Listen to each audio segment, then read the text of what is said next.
the more you move up in your career, the more the stress, the more the demands. And I think for a lot of leaders, it happens slowly over time. You're slowly taking on more and more. And so sometimes we don't notice just how out of balance things have gotten. Welcome to You Might Try This, a podcast about learning how to lead without losing yourself along the way. Hosted by executive coaches Stacey and Cade. This show draws on 25 years of experience working with high-level leaders and brings those lessons down to earth. If you're navigating leadership for the first time, managing people, questioning old rules, and trying to build a career that actually feels good, you're in the right place. This is You Might Try This, honest leadership advice for ambitious people who still want to sleep at night.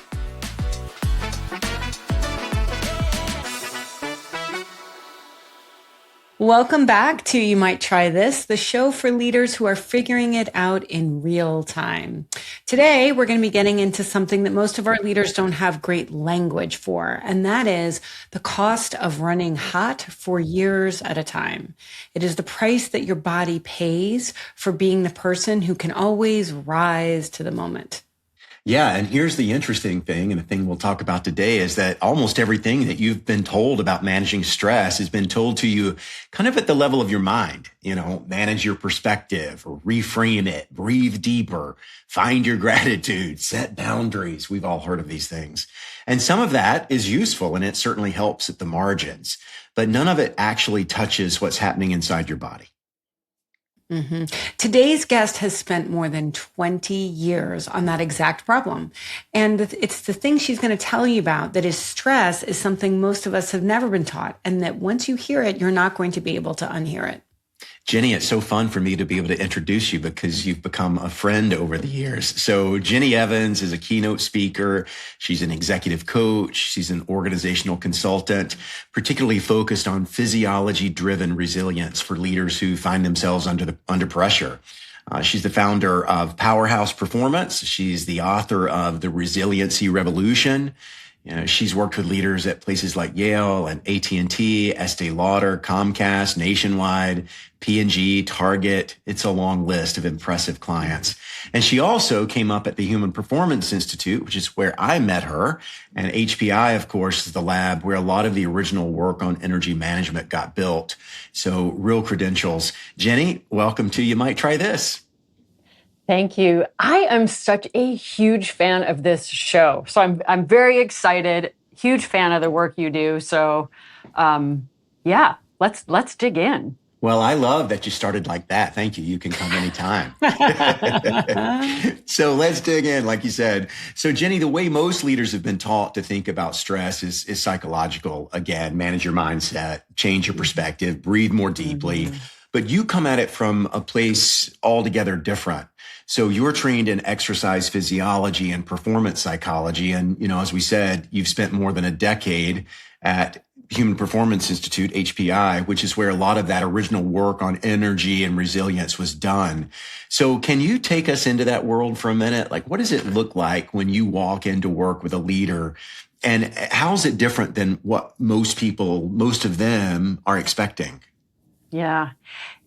To your point, Cade, so much of both what we experience and what we learn is that these are cognitive problems, and we just need to try harder to control our brain, to control our mood, to control our temper. But the reality is that stress, overwhelm, burnout, those all start out as chemistry, biology, and physiology. And when you think about it, your brain is an organ. And the chemical changes that happen because of stress are actually what get us to start thinking differently. We become more emotional. We become reactive. And so if all we're doing to try to, quote unquote, manage stress is using cognitive techniques, all we're ever doing is treating the side effect of the chemical changes. And so what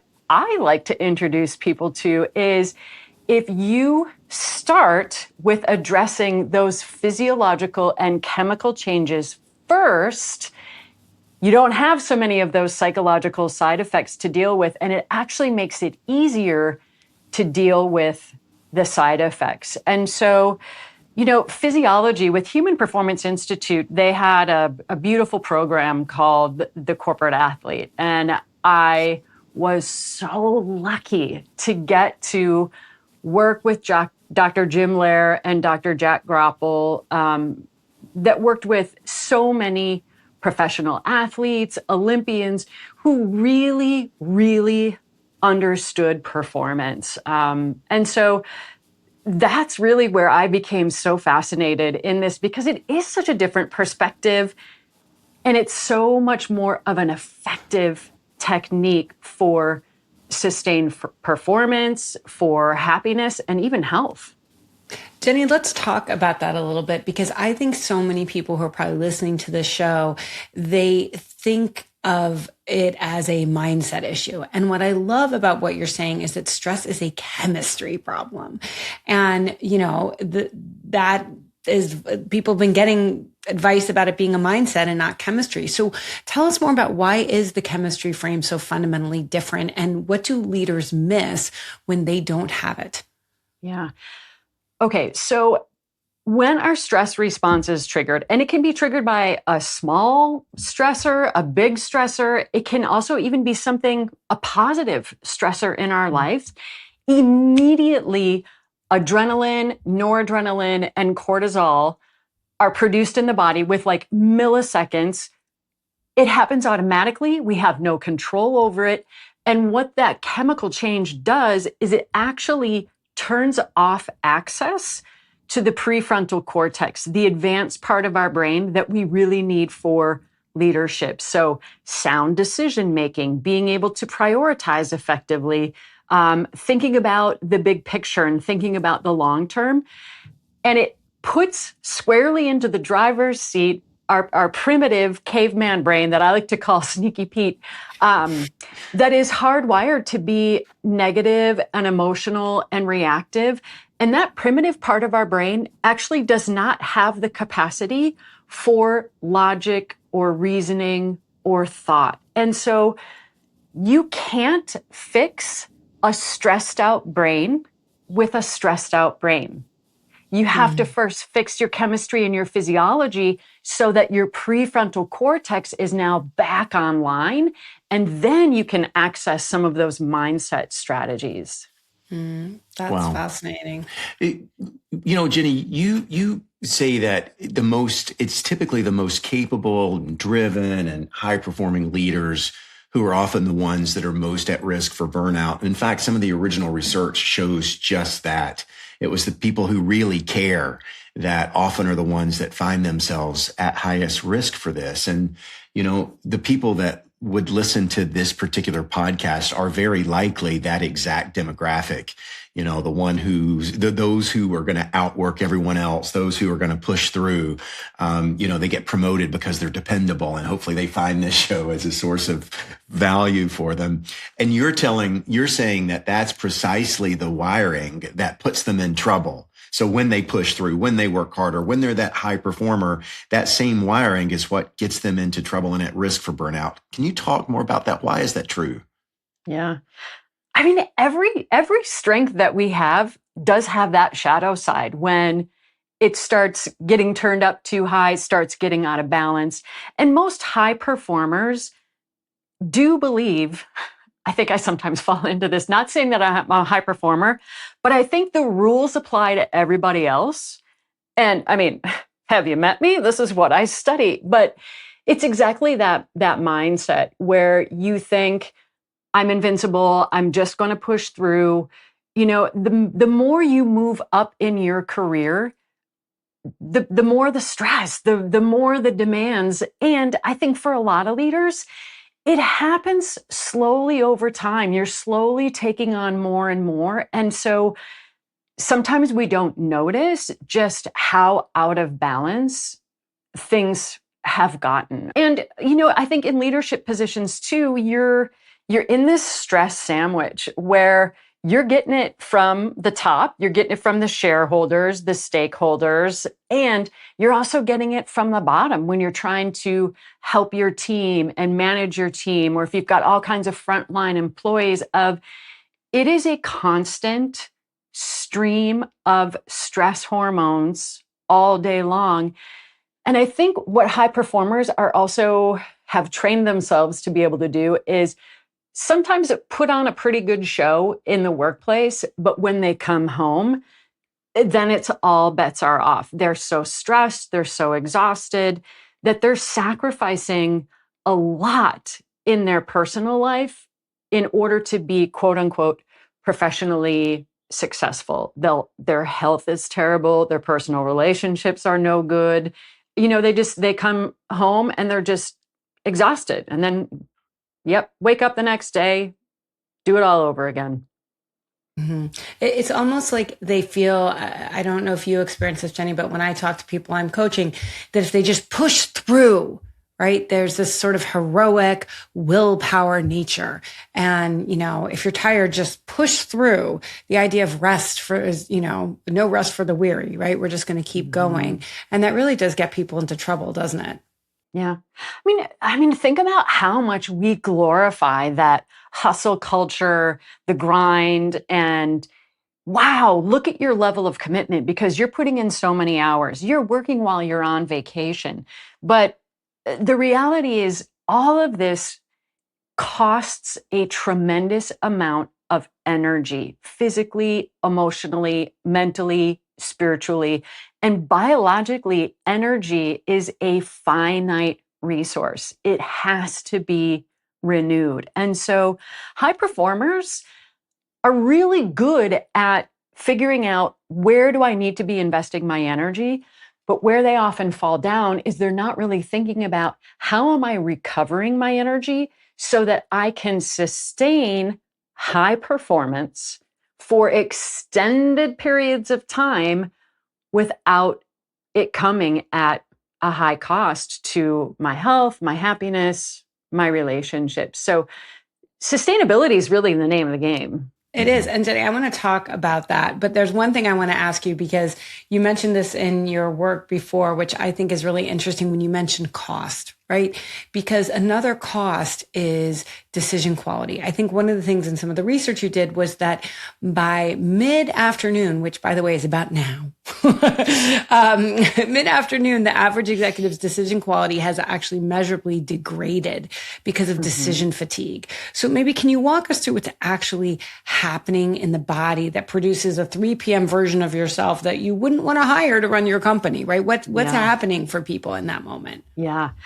Our brains are very expensive to use. They are massive energy hogs. And so if we're not getting energy recovery, glucose levels in the body start to get depleted. And when that starts to happen, that primitive caveman brain starts taking front and center because since that prefrontal cortex is so expensive to use, when you haven't slept well, when you haven't eaten well, when you've been sitting for extended periods of time, your body is desperate for energy. And so it's going to say, okay, if the prefrontal cortex is super expensive, we're actually going to shunt energy away from that. And we're going to give whatever energy available is there to the primitive brain because that's about our survival. And so willpower is a lot like a muscle. The more you use it, the more fatigued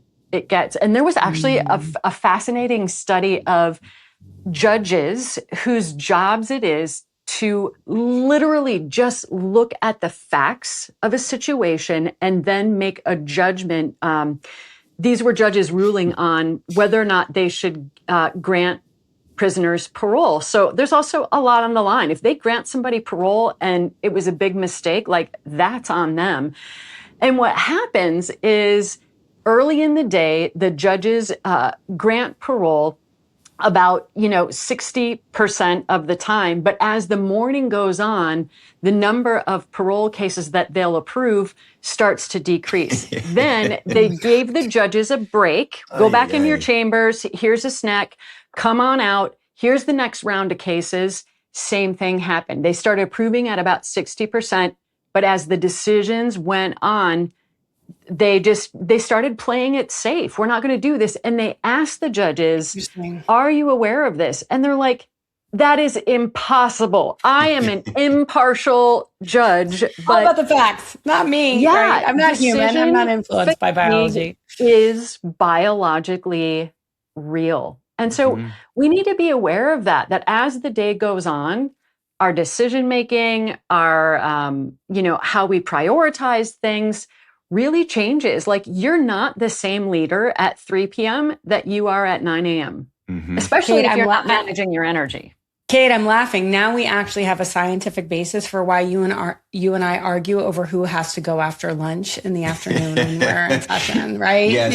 It's I've heard Jenny teach this before, and I remember, I don't want to, sometimes I share too much, but I remember when I was getting my colonoscopy, the doctor came in and I said, you in a good mood today? Was it 3 p.m.? Was it 3 p.m.? Yeah, it's like, no, I couldn't do that. But, I always think about that. It's why they make pilots go take a rest, right? Like, people need to be bringing the best of their energy. And so I always think about that if I'm on a plane or if I'm at the doctor's office, like, I hope you slept. I hope you're in a good mood. I wish we could get it.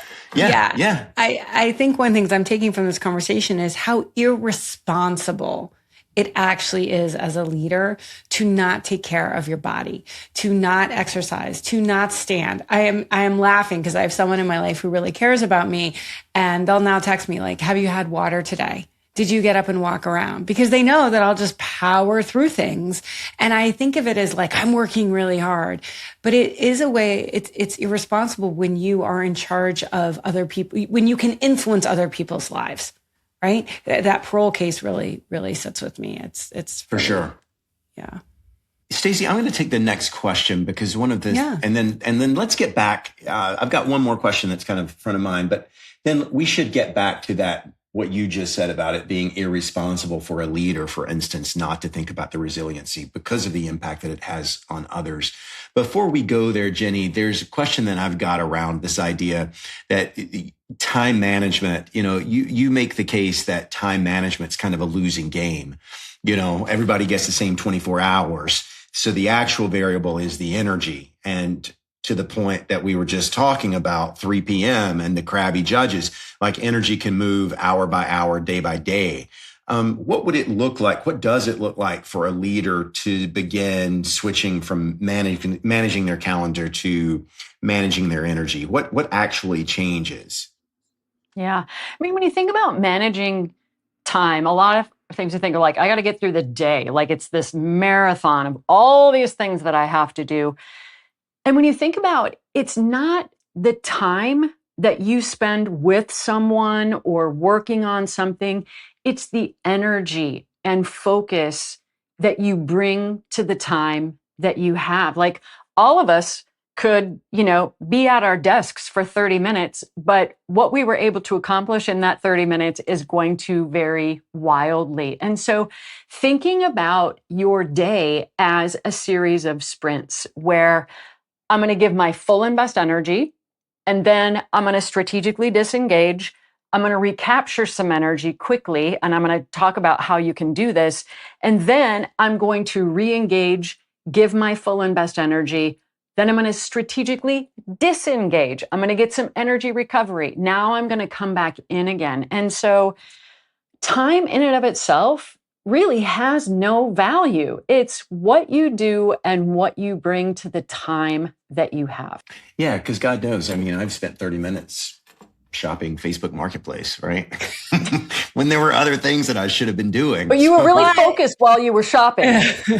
Well, but okay, like, Cade, not to like totally get you off the hook, as long as you weren't doing it when it was in a meeting with me. But otherwise, when you're looking at Facebook Marketplace, the question though is that sort of recouping some energy for you? I know it's a good question. People, right? Because people, when they think about energy, Jenny, I'm curious about your opinion about this. I often find that they're trying to stop or get rid of the things that drain their energy, but they are much less astute or insightful about what are the things that could give them energy. So they try to stop depletion but they aren't as strategic in what energizes them. And in actuality, I think what we can control is the reverse, meaning I have more control over what gives me energy. I can go do that versus being able to stop the things that take my energy. And so it's more effective if we do the other thing, but we don't really have language for that. I wonder if that comes up in your work at all. Yeah. Well, I mean, this kind of goes to this idea of stress management. You can't manage your stress. There is so much outside of your control. You can't control how much stress you are exposed to, but you can control how much energy recovery you get. And there's also a difference between like scrolling Facebook Marketplace and, 10 minutes of meditation. Not all energy recovery is high quality energy recovery. And we all have like a minute here, moments during the day where we could be getting some energy recovery. But what do? Oh, I'm going to just scroll. And I tell myself I'm taking a break, but you're not, because as you're scrolling, your brain, you're still deciding, do I like that? Do I want to stay here? Should I heart it? Should I make a comment? Oh, that next thing, should I keep scrolling? It's not high quality mental recovery. And it's so like junk food recovery. It's like the potato chips. 100%.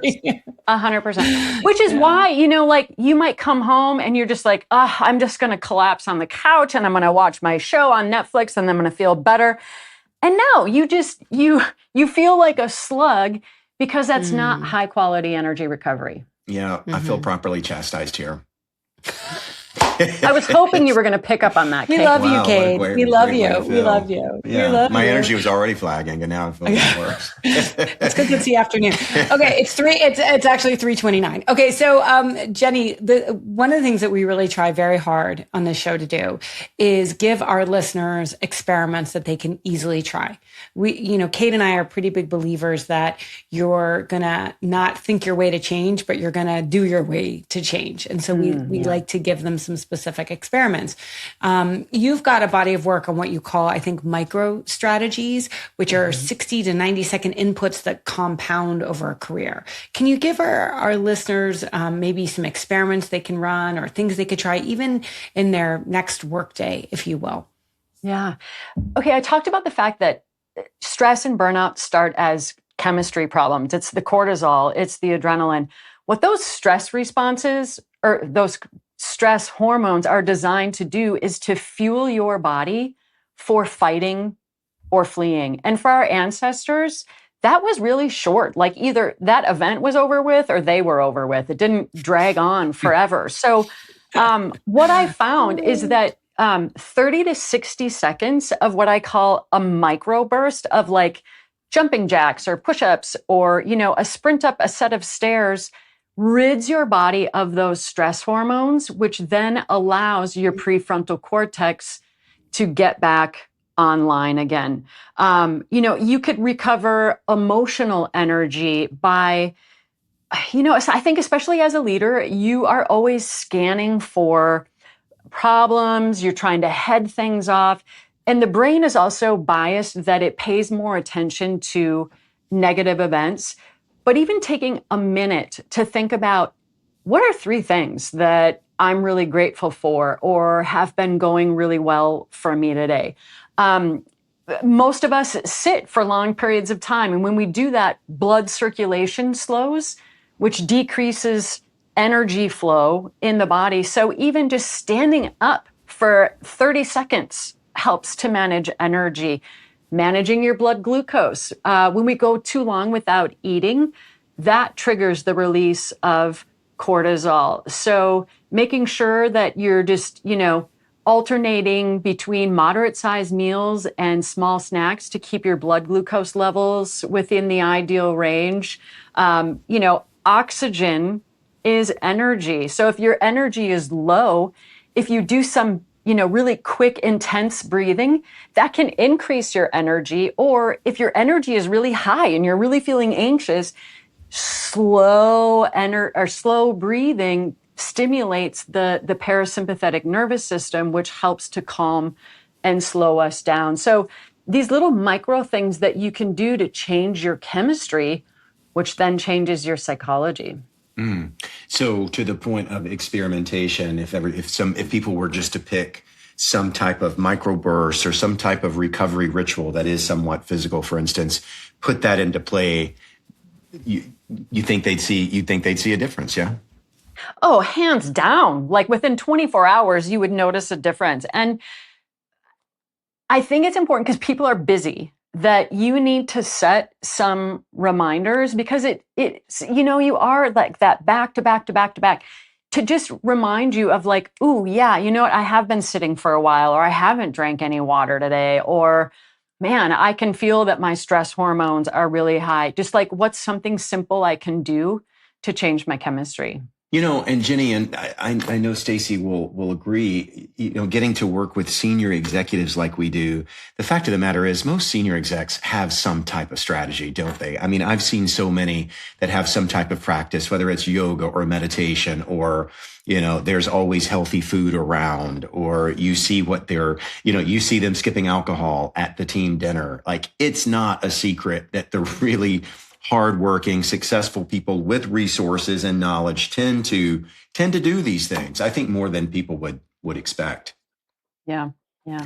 The second thing that people could try is, since willpower and self-discipline just gets less and less by the end of the day, especially if you're not recovering your energy, tackle those difficult, complex things earlier on in the day when your brain is fresh. Make decisions about, okay, I am going to exercise today. It's on the calendar. Have that difficult conversation. Structure in that 30 minutes of focused time to really think instead of just constantly managing that to-do list. Mm-hmm. I'm thinking, I'm trying not to beat myself up on this. If I was a client, I would tell myself not to do that. Well, that's a microburst, Stacey. Right, if you beat yourself up with vigor, boom, you suck. It's funny. Like, I actually am becoming more aware of the strategies. First of all, I don't drink enough water, and that's a problem. But the other thing is, like, for me, the simple thing, and I know it, and this is sometimes where knowledge doesn't always change behavior, is the thing that makes me the happiest and the most energized is if I can just simply go for a walk, even half an hour a day, being outside, being in nature and physical movement is just such a gift. And the days that I do it, I can track. I'm always better. And Cade can usually tell my mood on which days I have walked and not walked. I can tell it. I can tell it within the first 5 seconds of when we get on a call. Did you go for a walk today? And I think part of it too is that commitment. What I'm taking from this conversation is, can I remember all the people that I want to be out there and help and support? And do I want to do that with junk food, or do I want to do that with something better? And how do I make choices to better take care of my energy? It's a hard thing to do. I know. I don't do the walk around the block, but I tell you one thing that I have begun to adopt is just slow breathing. And there are so many great breathing apps that you can download in your phone. But it's amazing to me how 10 minutes of, what is it, Jenny? It's like 6 breaths per minute. If you go at 6 seconds in, 6 seconds out, or maybe you go 12. But I find that is one of the most relaxing, energizing things that I can do. I'm not a great meditator, so that kind of takes that out of the equation. All you're doing is kind of counting in, counting out. And some of the apps have great sounds so that you don't really even have to count. And for me, I find that that's huge recovery. Mm-hmm. Another thing that we haven't even talked about is figure out how to not use willpower at all. Stacey, you mentioned you're not so great about drinking water. Create what scientists call an optimal default, where you just tweak your environment where the desired behavior is the easiest behavior to do, and you would actually have to use more energy to opt out of that decision. So if you have a giant bottle of water that's just on your desk if it's there in sight and within reach, it's highly more likely. And you could take this a step further. Research shows you'll actually drink more water out of a glass that has, like not the lid with the tiny opening on there. I need the straw. The straw works there for you me. go. I do the straw. I am laughing because if anyone else is listening to this has teenage daughters, they have got to be the most hydrated generation ever. Like my daughter has what I refer to her as her emotional support water bottle. It's like, and they take it everywhere. And that's kind of what you're talking about. I'm laughing because I'm looking at my desk and going, I had my water bottle here yesterday and it's not here today. Damn it. So I like that. That's a great. I got a question, Jenny, on optimal default. Are you a fan of a standing desk or not? I've been thinking about one lately. I am. Are you? But here's the deal. It's not about standing the whole entire day. That's hard. That's stressful. Again, think about the sprinter's mentality. If I stand and work for 15 or 20 minutes, and then I can sit down and work for 15 to 20 minutes. Then I can stand some more. Or Stacey, talking about like wanting to walk more often. If you have meetings that take place in person, why not have the default that those are walking meetings and you're getting, two things done at the same time? And so, it's not about the one big thing that you can do some of the time.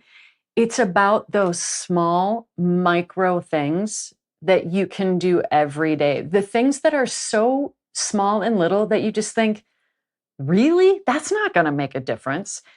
That's what makes the biggest difference over time, are those just repeated, small, consistent investments of energy. And people already have too much on their plate. Stacey, you're all about like, how do I do more? Think micro.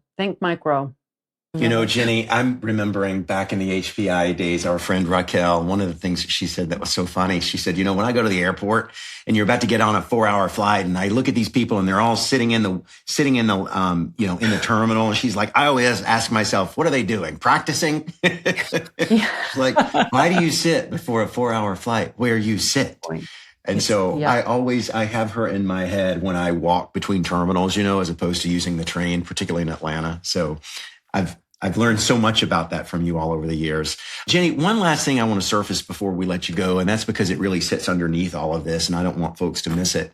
The audience that Stacey and I had in mind for this podcast were really those early to mid-career leaders who we know are getting squeezed from above and below and sideways. And, they're the ones that are most at risk for that slow drain that you're describing, because we know they take their responsibilities serious and they just keep pushing. And yet they also have a very long career runway in order to try something different, to the point of experimentation. So what would you most want them to walk out of this conversation with that they're not going to hear anywhere else? Great question. 2 things. Your responses to stress are 100% normal. These are biological. This is evolutionary design. This is your brain and body doing its job. The problem is when that chemistry of stress goes unchecked. And then that's when things become very difficult. So your jobs are very difficult. And, you've got complex personal lives. Like, stress is a fact of life. So don't beat yourself up about it, because that just creates more stress. And then the second thing is, I've been doing this for close to 30 years, and I can't tell you how many leaders and executives in the room that are further along in their career say, why was I not taught this 20 years ago, 30 years ago?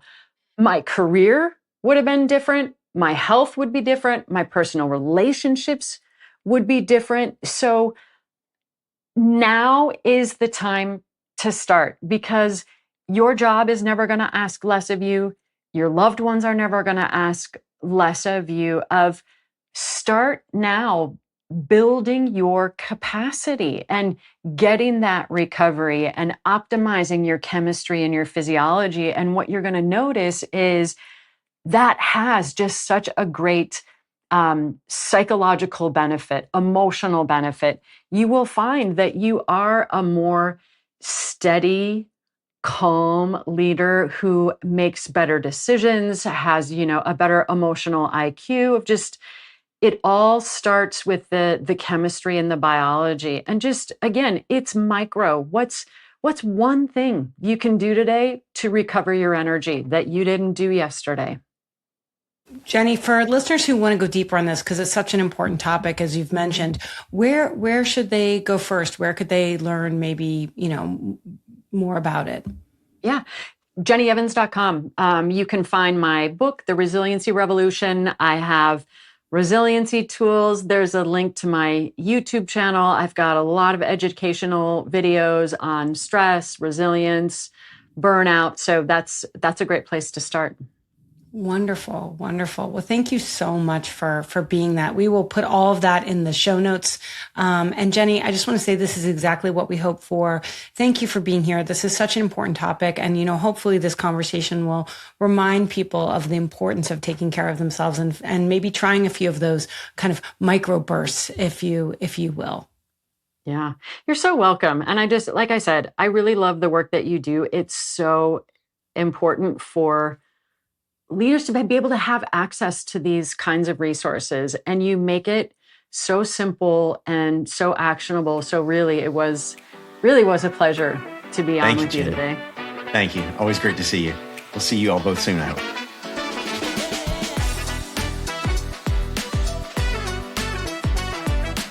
Thank you for listening to You Might Try This, brought to you by EDC and Edgewise Media. To learn more about the podcast, visit youmightTryThis.com or connect with us on social media.